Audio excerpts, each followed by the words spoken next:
রমাদান মাস উপলক্ষে বিশেষ যে 27টি আমলের কথা আমরা বলতে চাই, তার প্রথম আমলটি হলো চাঁদ দেখা। রমাদান মাসের চাঁদ শাবানের শেষ দিনে আমরা পশ্চিম আকাশে তালাশ করব, অনুসন্ধান করব। নবী করিম সাল্লাল্লাহু আলাইহি সাল্লাম বলেছেন, সুমু লিরুইয়াতিহি ওয়া আফতিরু লিরুইয়াতিহি, তোমরা চাঁদ দেখে রোজা রাখো আর চাঁদ দেখে তোমরা ঈদ উদযাপন করবে। অতএব মুসলমান রমজান মাসে সিয়াম সাধনা শুরু করবে চাঁদ দেখে, এবং সিয়াম ছেড়ে ঈদ উদযাপন করবে সেটাও চাঁদ দেখে করবে। আর এই চাঁদ দেখাটা নবী করিম সাল্লাল্লাহু আলাইহি সাল্লামের গুরুত্বপূর্ণ একটি সুন্নাহ। চাঁদ দেখতে গিয়ে কেউ যদি চাঁদ দেখতে পান তিনিও সওয়াব পাবেন। যদি আপনি চাঁদ তালাশ করেন আর চাঁদ দেখতে নাও পান, তারপরও আপনি সওয়াব পাবেন, কারণ আপনি চেষ্টা করেছেন। চাঁদ দেখার একটি দোয়া নবী সাল্লাল্লাহু আলাইহি সাল্লাম আমাদেরকে শিক্ষা দিয়েছেন, আর সেটা হলো আল্লাহুম্মা আহিল্লাহু আলাইনা বিল ইয়ুমনি ওয়াল ঈমান ওয়াস সালামাতি ওয়াল ইসলাম রব্বি ওয়া রাব্বুকাল্লাহ। যার অর্থ হলো, হে আল্লাহ, এই নতুন চাঁদ, নতুন মাসটিকে আপনি আমাদের জন্য বরকতময় করে দিন, ঈমানময় করে দিন। ঈমানের সাথে যেন এই মাসে আমরা সময় কাটাতে পারি, অতিবাহিত করতে পারি, এবং নিরাপত্তা, শান্তি এবং ইসলামের উপর যেন আমরা থাকতে পারি। হে চাঁদ, তোমার এবং আমার পালনকর্তা এক আল্লাহ। এই দোয়া পাঠ করা সুন্নাত চাঁদ দেখার পর। আবার দোয়াটি বলছি, আল্লাহুম্মা আহিল্লাহু আলাইনা বিল ইয়ুমনি ওয়াল ঈমান ওয়াস সালামাতি ওয়াল ইসলাম রব্বি ওয়া রাব্বুকাল্লাহ। এটা সেই সকল সৌভাগ্যবান মানুষরা পড়বেন যারা চাঁদ দেখতে পেয়েছেন।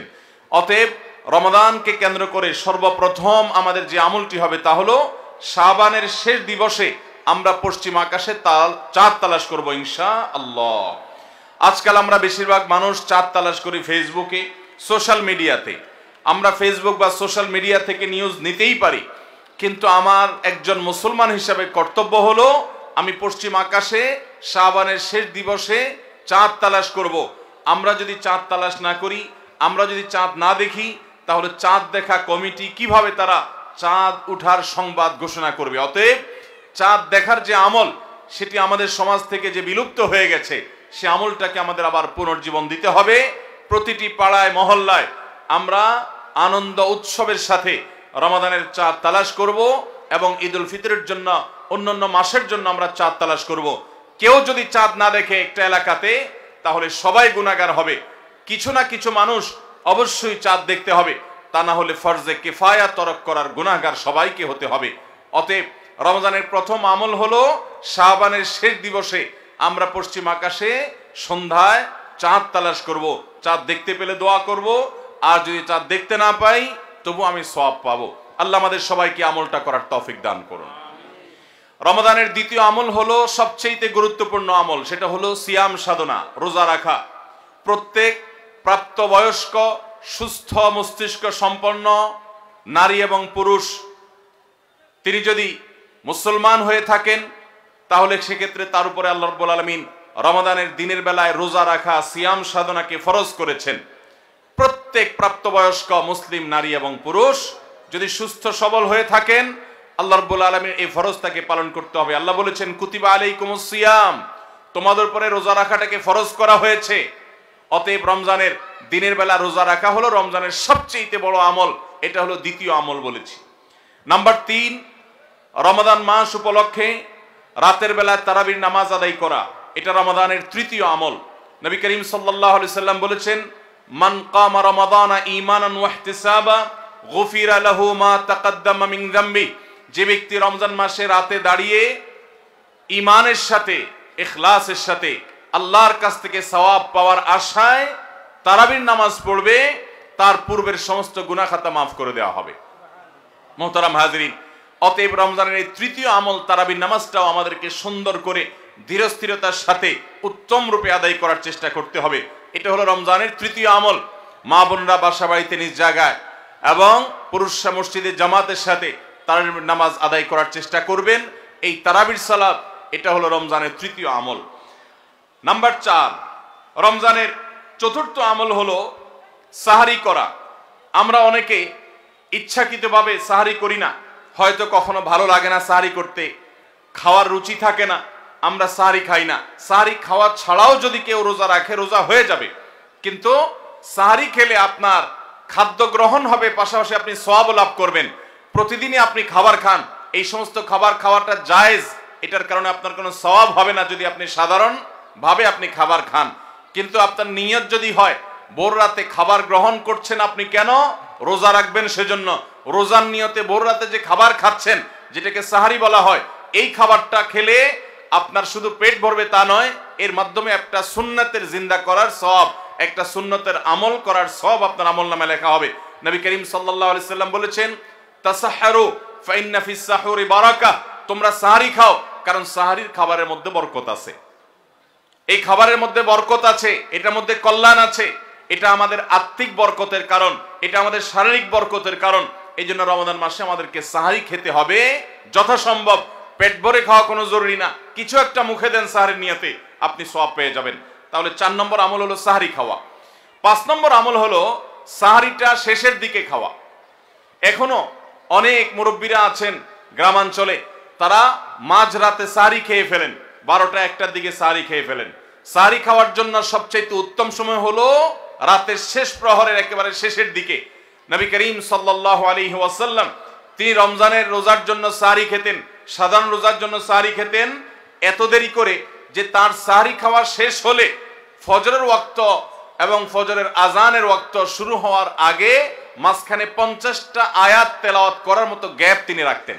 তার মানে তার সাহারি খাওয়া শেষ আর ফজরের ওয়াক্ত শুরু, এই দুইয়ের মধ্যে 50টা আয়াত তেলাওয়াত করার মতো সময় তিনি রাখতেন।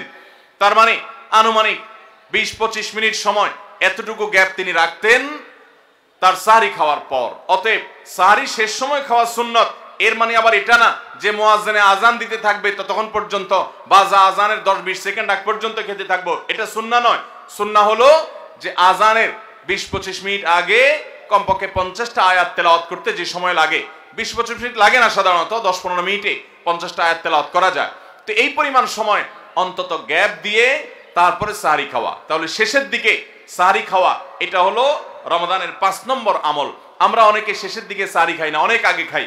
একটু শেষের দিকে খাওয়াটা হলো সুন্নাত। নবী করিম সাল্লাল্লাহু আলাইহি সাল্লাম বলেছেন, এই উম্মত মুসলমান জাতি ততদিন কল্যাণের মধ্যে থাকবে, তারা কল্যাণের উপরে প্রতিষ্ঠিত থাকবে যতদিন তারা সাহারি বিলম্ব করে খাবে, দেরিতে খাবে, শেষের দিকে খাবে। নাম্বার 6 নম্বর আমল হলো রমজান উপলক্ষে ইফতার করা। ইফতার মানে নাস্তা খাওয়া। সারা বছর আমরা দিনের বেলায় শুরুতে নাস্তা খাই, কিন্তু এর কারণে কোনো সওয়াব আমাদের আমলনামায় লেখা হবে এমন কোনো কথা বলা হয় নাই। কিন্তু রমজান মাসের সন্ধ্যা যখন আপনি ইফতার খাবেন, এই ইফতার খাওয়ার মাধ্যমে আপনি একটা সুন্নাহর উপর আমল করলেন, এটার কারণে আপনার আমলনামাতে একটা সওয়াব লেখা হবে। সওয়াবের আশা যদি আপনার থাকে, ইফতারের নিয়ত যদি আপনার থাকে, তাহলে এর মাধ্যমে আপনি সওয়াব লাভ করবেন। এই ইফতার করা এটা রমজানের একটা গুরুত্বপূর্ণ সুন্নাহ। ইফতার যদি কেউ নাও করে রোজা হয়ে যাবে, কিন্তু সুন্নাহ তরক হয়ে গেল। এই জন্য ইফতারে যতটুকু তৌফিক হয় ততটুকু কিছু না কিছু মুখে দেওয়া, এটা সুন্নাহ, রমজান মাসের 6 নম্বর আমল। 7 নম্বর আমল হলো ইফতারটা তাড়াতাড়ি করা, ইফতার বিলম্বে না করা। আমরা অনেকে আছি ইফতার অনেক বেশি দেরি করি। আমরা মনে করি যত দেরি করে ইফতার করা যায় ততই বোধহয় রোজাটা নিশ্চিতভাবে শুদ্ধ হয়, সঠিক হয়। এটা ভুল ধারণা। নবী করিম সাল্লাল্লাহু আলাইহি সাল্লাম বলেছেন, যতদিন পর্যন্ত এই উম্মত মুসলমান জাতি ইফতার দ্রুততার সাথে করবে, অর্থাৎ ওয়াক্ত হওয়ার পর আর বিলম্ব করবে না, ততদিন পর্যন্ত তারা কল্যাণের মধ্যে থাকবে। এক্ষেত্রেও সাহরির মতো একই কথা প্রযোজ্য, যে দ্রুততার সাথে মানে এই নয় যে একবারে সেকেন্ড হিসাব করে ফেলতে হবে, তবে যতটুকু সম্ভব নিশ্চিত হয়ে গেছেন সূর্য ডুবে গেছে আর বিলম্ব না করে ইফতার করাটাই হলো সুন্নাহ। এবং এক্ষেত্রে আমরা অনেক অবহেলা করি, অনেক দেরি করে ইফতার করি, চতুর্দিকে অন্ধকার হয়ে যাওয়ার পরে ইফতার করে। সাধারণত শিয়ারা এবং অনেক বিভ্রান্তরা আহলুস সুন্নাহ জামাতের সকল ওলামায়ে কেরামের ওলামায়ে কেরামের ঐক্যবদ্ধ ফতোয়া হলো যে ইফতার তাড়াতাড়ি করা হলো সুন্নাহ। অতএব 7 নম্বরের রমজানের আমল হলো ইফতার তাড়াতাড়ি করা। 8 নম্বরের রমজানের আমল হলো ইফতারের দোয়া পড়া। ইফতারের দোয়াটা আমরা অনেকে জানিও না, আবার অনেকে জানলেও সেটা কখন পড়তে হয় সেটা জানি না। ইফতারের শুরুতে বিসমিল্লাহ বলে ইফতার শুরু করতে হবে, ইফতার করা শেষ, এরপরে দোয়া পড়তে হবে। আমরা অনেকে ইফতারের আগে দোয়া পড়ি, এই দোয়াটা ইফতার দোয়াটা পড়তে হয় ইফতারের পরে। দোয়াটা হলো যাহাবাজ জামা ওয়াবতাল্লাতিল উরুক ওয়া সাবাতাল আজরু ইনশাআল্লাহ। এটা হলো দোয়া। যাহাবাজ জামা মানে হলো আমার পিপাসা দূর হয়ে গেল, ওয়াবতাল্লাতিল উরুক আমি ইফতার করার মাধ্যমে প্রশান্ত হয়েছে, আমার শিরা উপশিরাগুলো সবগুলো সিক্ত হয়েছে। ওয়াসাবাতাল আজরু ইনশাআল্লাহ, এবং এই রোজার বিনিময় আল্লাহর কাছে সাব্যস্ত হলো ইনশাআল্লাহ। এই দোয়া পাঠ করা সুন্নাহ। তাহলে ইফতারের পর আমরা এই দোয়া পড়বো, যাহাবাজ জামা ওয়াবতাল্লাতিল উরুক ওয়াসাবাতাল আজরু ইনশাআল্লাহ। এটা হলো রমজানের 8 নম্বরের আমল, ইফতারের দোয়া পড়া। 9 নম্বরের আমল হলো ইফতার এবং সাহারি উভয়টাতে খেজুর খাওয়া। এটা সুন্নাহ। খেজুরের মধ্যে প্রচুর খাদ্য শক্তি আছে। আমরা রমজান মাসে যে রোজা রাখি, সারাদিন পানাহার বর্জন করে থাকি, আমরা যদি সাহারিতে খেজুর খাই, আমাদের শরীরে প্রচুর পরিমাণ খাদ্য শক্তি থাকবে এই খেজুর খাওয়ার ফলে। খেজুর অনেক উপকারী একটা খাবার। আমাদের দেশেও আজকাল খেজুর উৎপাদন হচ্ছে আল্লাহর মেহেরবানিতে। এই খেজুর ইফতারিতে নবী করিম সাল্লাল্লাহু আলাইহি সাল্লাম আধা পাকা আধা কাঁচা খেজুর, যেটা যে অর্ধেক পেকেছে অর্ধেক কাঁচা, সেগুলো তিনি পছন্দ করতেন। সেটা না পাওয়া গেলে সাধারণ খেজুর, এটা দিয়ে ইফতার করা, এটা আমরা সবাই জানি। কিন্তু যেটা আমাদের দেশে মানুষ জানে না, তা হলো সাহরিতে সাহরি খাওয়া, সাহরিতে আপনার খেজুর খাওয়া সুন্নাত। নবী করিম সাল্লাল্লাহু আলাইহি সাল্লাম বলেছেন, নি'মা সাহুরুল মুমিনি আত-তামার, ইমানদারের সবচেয়ে উত্তম সাহরি হলো খেজুর। আপনি সাহরিতে ভাত তরকারি যাই খান বা না খান, অন্তত একটা হলো খেজুর খাবেন, তাহলে নবী সাল্লাল্লাহু আলাইহি সাল্লামের এই সুন্নাহর উপরে আমল হয়ে যাবে। তাহলে 9 নম্বর রমজানের আমল হলো সাহরিতে এবং ইফতারে উভয় সময়ে কমপক্ষে একটা হলেও খেজুর খাওয়া, মানে খেজুর খাওয়াটা হলো সুন্নাহ। 10 নম্বর রমজানের আমল হলো দিনভর বেশি বেশি দোয়া করতে থাকা। ভাইরা আমার, রোজাদার ব্যক্তির দোয়া আল্লাহ রাব্বুল আলামিন ফিরিয়ে দেন না। রোজাদার ব্যক্তি দিনভর আল্লাহর কাছে দোয়া করতে থাকলে সে দোয়া কবুল হয়। নবী করিম সাল্লাল্লাহু আলাইহি সাল্লাম বলেছেন যে কয়েক ব্যক্তির দোয়া ফেরত দেওয়া হয় না, এর ভিতরে একজন হলেন আস-সাইমু হাত্তা ইফতির, রোজাদার ব্যক্তি ইফতার করা পর্যন্ত তার দোয়া কবুল হতে থাকে। আপনি রোজাদার অবস্থায় দোকানে কাজ করছেন, খেতে খামারে কাজ করছেন, আপনি ব্যবসা প্রতিষ্ঠানে কাজ করছেন, আপনি রাস্তায় হাঁটাচলা করছেন, মা বোনরা বাসা বাড়িতে গৃহস্থলী কাজকর্ম করছেন, এই কাজের ফাঁকে ফাঁকে ওযু নেই, অসুবিধা নেই, এই অবস্থায় আপনি দোয়া করতে থাকেন। রোজাদার অবস্থায় দোয়া কবুল হয়। সারাদিন আপনি মনে মনে আপনার চাওয়াগুলো আল্লাহর কাছে নিবেদন করেন, আল্লাহর সাথে আপনি কথা বলতে থাকেন, কারণ দোয়া কবুলের একটা মোক্ষম সময় হলো রমজান মাসে এই রোজা অবস্থায়। বিশেষ করে ইফতারের আগ মুহূর্তে দোয়া কবুল হয়, আমরা তখন অনেকে ইফতার নিয়ে ব্যস্ত হয়ে পড়ি। তাহলে আমরা 10 নম্বর আমল জানলাম রমজান মাসে, সেটা হলো বেশি বেশি আল্লাহর কাছে দোয়া করা, আল্লাহর কাছে মনের চাওয়াগুলো পেশ করা, দুনিয়ার চাওয়া আখিরাত চাওয়া। আল্লাহ আমাদেরকে তৌফিক দান করুন। 11 নম্বর রমজানের বিশেষ আমল হলো সকল প্রকার পাপাচার বর্জন করা। কারণ রমজানের রোজার উদ্দেশ্যই হলো আমরা যেন পাপাচার বর্জন করতে পারি। রমজানের যে রোজা রাখি, এই রোজা মূলত কোরআন এবং হাদিসের ভাষায় এটাকে সওম বা সিয়াম বলা হয়। সওম বা সিয়াম শব্দের অর্থ হলো বিরত থাকা। আর এই বিরত থাকার মানে হলো আমার সামনে পানির বোতল আছে, আমার সামনে খাবার আছে, হালাল টাকায় কেনা, আবার পেটে ক্ষুধা আছে, তৃষ্ণাও আছে, পিপাসা আছে, তারপর আমি খাচ্ছি না, পান করছি না। কেন? কারণ আল্লাহ নিষেধ করেছেন। এখান থেকে শিক্ষা গ্রহণ করে আমার সামগ্রিক জীবনে সকল হারাম, সকল নিষিদ্ধ কাজ থেকে আমাকে বিরত থাকতে হবে, সেই শিক্ষা সিয়াম আমাকে দেয়। এই জন্য এই সিয়ামের মাধ্যমে হারাম বর্জন করা, আল্লাহর নিষিদ্ধ কাজগুলো বর্জন করা, এই ট্রেনিং, এই অভ্যাস রমজান মাসে গড়ে তুলতে হবে। নবী করিম সাল্লাল্লাহু আলাইহি সাল্লাম বিভিন্ন হাদিসে সেই গুরুত্ব আরোপ করেছেন। কোরআনে কারীমে আল্লাহ বলেছেন, তোমাদের উপরে সিয়াম ফরজ করা হয়েছে, তোমাদের পূর্ববর্তীদের উপরে যেমন ফরজ করা হয়েছে সেরকম। উদ্দেশ্য লাআল্লাকুম তাত্তাকুন, যাতে করে তোমরা গুনাহ ছাড়া আল্লাহর নির্দেশগুলো মেনে চলা, তাকওয়া অর্জন করা, অবলম্বন করার ট্রেনিং নিতে পারো, তাকওয়া অবলম্বন করতে পারো, শিখতে পারো এখান থেকে। অতএব রমজানের 11 নম্বর বিশেষ গুরুত্বপূর্ণ আমল হলো সকল হারাম, সকল পাপাচারগুলো এই মাসে বিশেষভাবে বর্জন করে চলা। যদি সেটা কেউ না করে তাহলে তার এই রোজার কোনো অর্থ হতে পারে না। অতএব 11 নম্বর আমল পাপাচার বর্জন করে চলা। 12 নম্বর আমল হলো পাপাচারের মধ্যে আবার বিশেষ করে মিথ্যা কথা, মিথ্যা কাজ, প্রতারণা 2 নম্বরই, এগুলো পরিহার করে চলা। এগুলো অন্য সময় তো পরিহার করতেই হবে, রমজানে আরো বিশেষ গুরুত্বের সাথে পরিহার করতে হবে। বুখারীর হাদিসে আসছে, নবী করিম সাল্লাল্লাহু আলাইহি সাল্লাম বলেছেন, মাল্লাম ইয়াদা কাওলাজ জুরি ওয়াল আমাল বিহি ফালাইসা লিল্লাহি হাজা আন ইয়াদা তাআমাহু ওয়া শারাবা। যে ব্যক্তি মিথ্যা কথা, মিথ্যা কাজ এগুলো ছাড়লো না, সেই ব্যক্তির উপবাস থাকায় আল্লাহর কোনো ঠেকা পড়ে নাই। অর্থাৎ তার এই রোজা থাকাটা উপোস থাকা ছাড়া কিছুই নয়, আর তার এই উপোস থাকায় আল্লাহর কোনো প্রয়োজন পড়ে নাই। অর্থাৎ তার এই রোজার কোনো মানে নাই, অর্থহীন হয়ে যাবে যদি সে রোজা রেখে মিথ্যা কথা বলে, মিথ্যা কাজ করে। এই জন্য রমজান মাসের গুরুত্বপূর্ণ আমল হলো 12 নম্বর আমল, যে আমরা মিথ্যা কথা, মিথ্যা কাজ রমজান মাসে পরিহার করবো রোজা অবস্থা বিশেষ করে। 13 নম্বর আমল হলো স্পেশালি ঝগড়াঝাটি থেকে বিরত থাকা। নবী করিম সাল্লাল্লাহু আলাইহি সাল্লাম বলেছেন, কোন রোজাদারের সাথে কেউ যদি কুতর্ক করতে আসে, ঝগড়া ফাসাদ করতে আসে, তাহলে সে বলবে ইন্নী সায়েম, আমি তোমার ঝগড়া, আমি তোমার গালিগালাজ, আমি তোমার বিতর্ক বৎসার জবাব দিতে পারছি না, কারণ আমি রোজাদার অবস্থায় আমি আমার মুখ নষ্ট করব না, সময় নষ্ট করব না। অতএব ফেসবুকের বাইরে, সোশ্যাল মিডিয়াতে অথবা অনলাইনে অফলাইনে যে কোনো জায়গায় আমরা রমজান মাসে বিশেষভাবে ঝগড়াঝাটি, গন্ডগোল, ফাসাদ, তর্ক বিতর্ক, বৎসা এগুলো আমরা বর্জন করে চলবো, কারণ এটা রমজানের বিশেষ গুরুত্বপূর্ণ আমল যে এই মাসে আমি কোনো ঝগড়াঝাটি করব না। এটা হলো রমজানের 13 নম্বর বিশেষ আমল। 14 নম্বর বিশেষ আমল হলো সাধারণ যত আমল আছে, সাধারণ যত ভালো কাজ আছে, সেই ভালো কাজগুলো এই মাসে সবচেয়ে বেশি গুরুত্বের সাথে করা। কারণ আপনারা জানেন নবী করিম সাল্লাল্লাহু আলাইহি সাল্লাম বলেছেন, রমজানের শুরুর দিকে আল্লাহর পক্ষ থেকে এক ফেরেশতা ঘোষণা দিতে থাকে, ইয়া বাগিয়াল খায়র আকবিল, তোমাদের মধ্যে কেউ কি কোনো কল্যাণের পথে চলতে চায়, এমন কোন মানুষ আছে যে কল্যাণকামী, যে ভালো কাজ করতে চায়, তাহলে সে যেন অগ্রসর হয়, কারণ ভালো কাজ করার মৌসুম এসেছে, সময় এসেছে, সুবর্ণ সুযোগ এসেছে। এটা আমল করার সময়, এটা নিজের আমল নামার শূন্য স্থানগুলো পূরণ করার সময়, এটা জান্নাতের পথে এগিয়ে যাওয়ার সময়।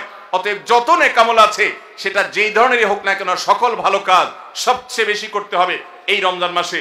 5 ওয়াক্ত নামাজকে গুরুত্বের সাথে পড়তে হবে, অন্যান্য সমস্ত আমলগুলো করতে হবে, সাধারণ আমলগুলো বিশেষ গুরুত্বের সাথে করা। এটা হলো 14 নম্বর আমল রমজানের।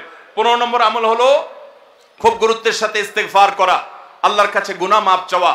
কারণ আপনারা জানেন রমজান মাস এসেছে আমাদের গুনাহগুলোকে মাফ করাবার জন্য, রমজান মাস এসেছে আমাদেরকে জাহান্নাম থেকে মুক্তির পরোয়ানা পাইয়ে দেওয়ার জন্য। নবী করিম সাল্লাল্লাহু আলাইহি সাল্লাম বলেছেন, ওয়ালিল্লাহি উতাকা মিনান নার ওয়া যালিকা কুল্লু লাইলা, রমজানের প্রতি রাতে আল্লাহ তাআলা অসংখ্য অগণিত মানুষকে জাহান্নাম থেকে মুক্ত, অমুক জাহান্নাম থেকে মুক্ত, অমুককে জাহান্নাম থেকে মুক্ত ঘোষণা করা হলো। এই আল্লাহর ফরমান এলাহি তিনি জারি করতে থাকেন, বহু মানুষকে আল্লাহ তাআলা মুক্ত ঘোষণা করেন।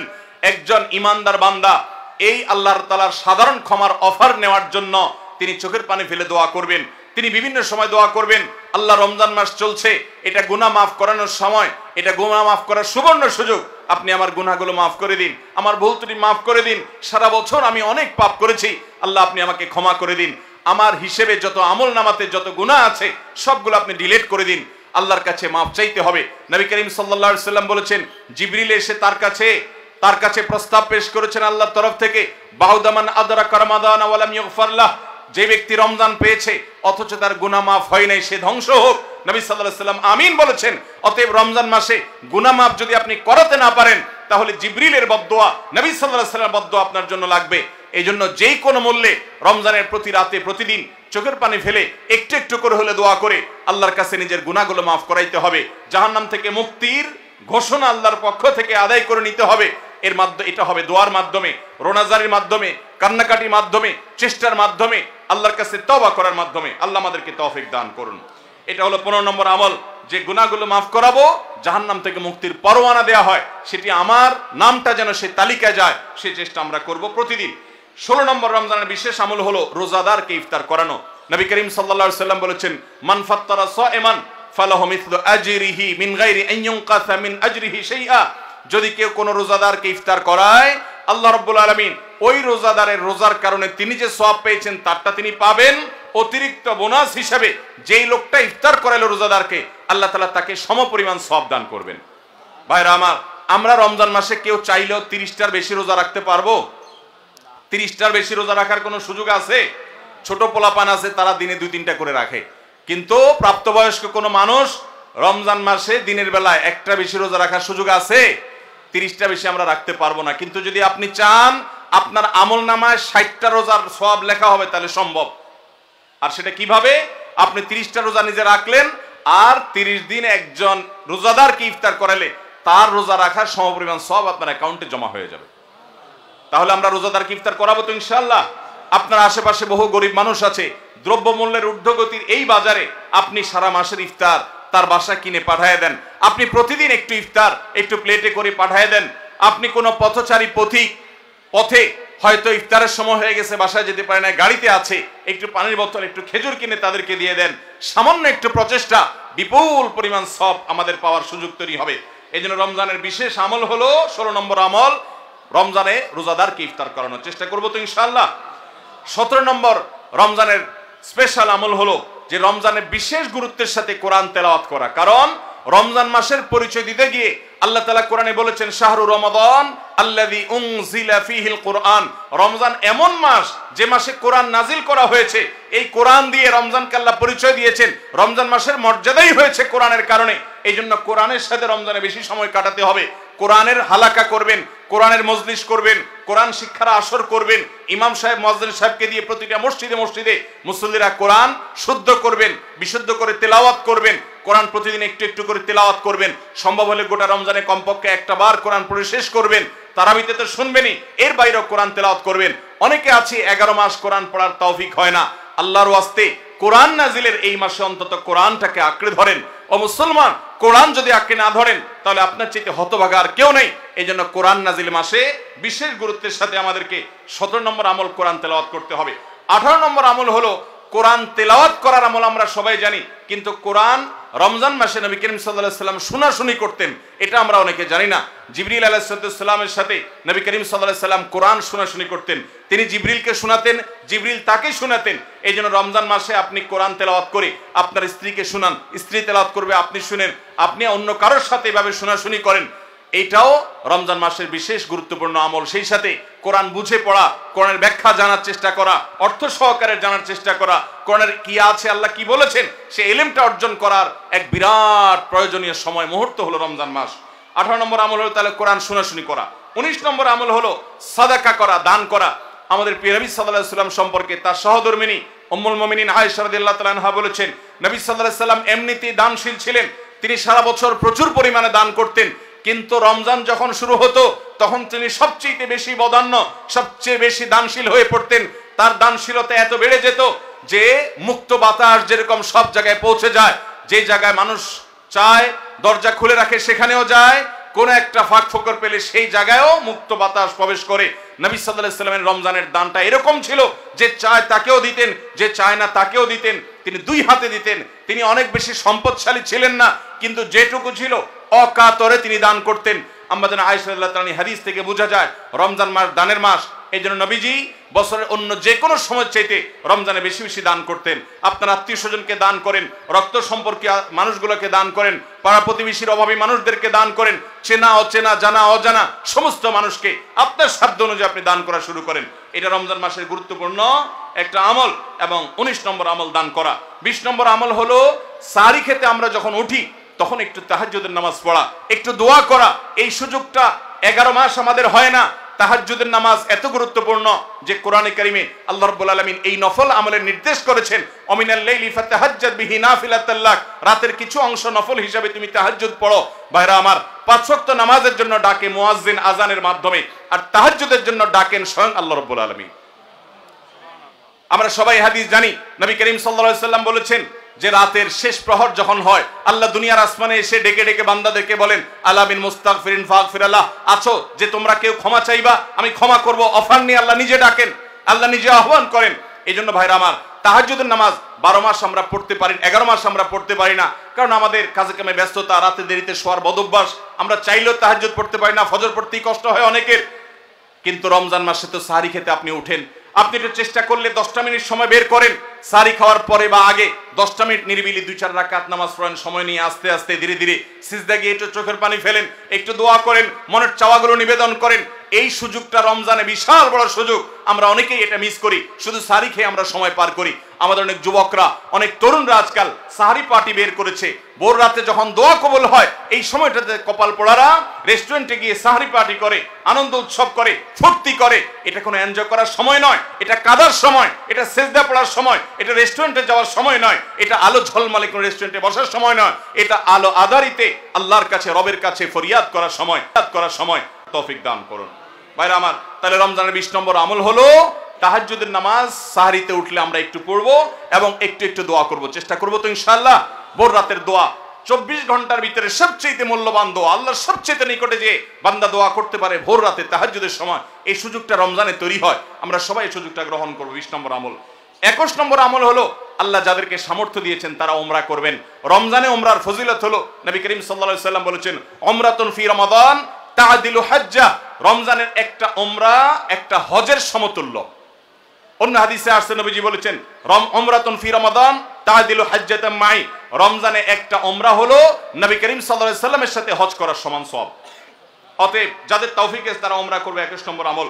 22 নম্বর আমল হলো রমজানে দিনের বেলা রোজা রেখে বেশি বেশি মেসওয়াক করবেন। আমরা অনেকে এটা জানি না যে রোজা রেখে মেসওয়াক করা যায়, আমরা বরং অনেকে মেসওয়াক করি না যে রোজা দুর্বল হয় কিনা। অথচ আম্মা জান আয়েশা রাদিয়াল্লাহু তাআলা আনহা বলেছেন যে আমি নবী করিম সাল্লাল্লাহু আলাইহি সাল্লামকে রমজান মাসে রোজা রেখে এত বেশি পরিমাণে মেসওয়াক করতে দেখেছি যে গুণে শেষ করা যাবে না। এই জন্য রমজান মাসে আপনার পকেটে মেসওয়াক থাকতে হবে এবং বেশি বেশি করে আপনি মেসওয়াক করবেন। দুপুরে প্রত্যেক নামাজের আগে পরে যখন সুযোগ পান আপনি মেসওয়াক করবেন এবং মেসওয়াক করার মাধ্যমে আরেকটি আমল হবে যেটি নবী সাল্লাল্লাহু আলাইহি সাল্লাম করতেন রোজা রেখে। এটি 22 নম্বর আমল, রোজা রেখে মেসওয়াক করা। 23 নম্বর আমল হলো রমজানের শেষ 10টা দিন ইতিকাফে বসে যাওয়া। যাদের তৌফিক আছে মসজিদে ইতিকাফে বসে যাবেন। ভাইরা আমার, তৃতীয় হিজরিতে রোজা ফরজ হওয়ার পর নবী করিম সাল্লাল্লাহু আলাইহি সাল্লাম জীবনে কখনো রমজানের শেষ 10 দিন মসজিদে ইতিকাফে বসা ছাড়া সময় কাটান নাই। আমরা বেশিরভাগ মানুষ জীবনে একবারও ইতিকাফের তৌফিক আমাদের হয় নাই। যে আমল নবী করিম সাল্লাল্লাহু আলাইহি সাল্লাম কখনো ছাড়েন নাই, আমরা বেশিরভাগ কপাল পোড়া সে আমলটা জীবনে একবারও করি নাই। ইতিকাফের মানে হলো আপনি গাট্টি বস্কা নিয়ে, আপনার কাঁথা বালিশ নিয়ে, আপনার সব কাপড় চোপড় নিয়ে আপনি আল্লাহর চৌকাঠে এসে পড়ে যাওয়া। এটা অত্যন্ত অত্যন্ত তৃপ্তিদায়ক একটা ইবাদত, অত্যন্ত এই একটা মজাদার একটা ইবাদত যেটার স্বাদ আপনি আস্বাদন একবার করলে আপনাকে আর কেউ ঠেকাতে পারবে না। আমরা মনে করি ইতিকাফ মানে মসজিদে বন্দী হয়ে যাওয়া, কথা বলা যাবে না, বোবার মতো থাকতে হবে। এটা ভুল ধারণা। মসজিদে থাকলে প্রয়োজনে কথা বলতে পারবেন, আপনি ঘুমাতে পারবেন, আপনি অন্যান্য প্রয়োজনীয় কাজ, একান্ত প্রয়োজনীয় কাজও করতে পারবেন। তবে মসজিদের মধ্যে নিজেকে বন্দী করে রেখে আপনি যখন ইবাদত করবেন আপনার ফিলিংস হবে যে আমি আল্লাহর কাছে এসে নিজেকে বন্দী করে ফেলেছি। অসম্ভব ভালো লাগা কাজ করবে। আপনি যদি ইতিকাফে থাকেন তাহলে সেক্ষেত্রে বিশাল বড় একটা আমল আপনি জিন্দা করলেন। আমাদের দেশে অনেক মসজিদে ইতিকাফের জন্য লোক ভাড়া করা হয়। লোক ভাড়া করে ইতিকাফে বসাইলে সেটা গুনাহ হবে। যে ভাড়া করে রাখবে সেও গুনাহগার, যে ভাড়ার বিনিময়ে বসবে সেও গুনাহগার হবে। ইবাদতে কোনো টাকা পয়সা দেওয়া চলে না। অতএব ভাইরা আমার, ইতিকাফ আমরা করব তো ইনশাআল্লাহ। রমজানের শেষ দশকে ইতিকাফ করে, এটা 23 নম্বর আমল। 24 নম্বর আমল হলো রমজানের শেষ দশকে বেশি বেশি ইবাদত করার চেষ্টা করা। বুখারী শরীফে আসছে নবী করিম সাল্লাল্লাহু আলাইহি সাল্লাম সম্পর্কে আম্মা জান আয়েশা বলেছেন, ইদা দাখালাল আশর, রমজানের শেষ 10 দিন যখন শুরু হতো তখন নবী সাল্লাল্লাহু আলাইহি সাল্লাম কি করতেন?